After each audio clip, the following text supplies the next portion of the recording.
বন্ধুরা, এই ক্লাসে আমরা কারক বিভক্তি অনুসর্গ শিখব। একটি বাক্যে দুই ধরনের পদ দিয়ে তৈরি বিশেষ্য এবং বিশেষ্য স্থানীয় পদগুলিকে বলা হয় নামপদ। এছাড়া থাকে ক্রিয়াপদ, সমাপিকা ক্রিয়া, উহ্য বা প্রকাশ্য। যাই হোক না কেন, বাক্যে ক্রিয়াপদের উপস্থিতি আবশ্যিক। মাঝরাত্রিরে খিদেতে হাবুল রান্নাঘরে হাঁড়ি থেকে চামচ দিয়ে পায়েস খাচ্ছিল।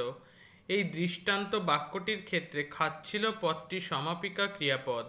বাক্যস্থিত বিভিন্ন নামপদগুলির সঙ্গে এই ক্রিয়াপদের অন্বয়ের ধরন আলাদা আলাদাভাবে পরীক্ষিত করা যেতে পারে।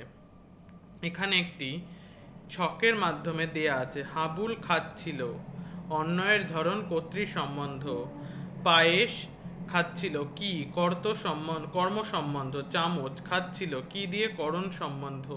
খিদে খাচ্ছিল কেন নিমিত্ত সম্বন্ধ। হাঁড়ি খাচ্ছিল কোথা থেকে অপাদান সম্বন্ধ। রান্নাঘর খাচ্ছিল কোথায় অধিকরণ সম্বন্ধ। মাঝরাত্রির খাচ্ছিল কখন, এটাও অধিকরণ সম্বন্ধ। বাক্যের অন্তর্গত ক্রিয়াপদের সঙ্গে নামপদের সম্বন্ধকেই কারক বলা হচ্ছে। কারক প্রধানত 6 প্রকারের: কর্তৃকারক, কর্মকারক, করণ কারক, নিমিত্ত কারক, অপাদান কারক এবং অধিকরণ কারক।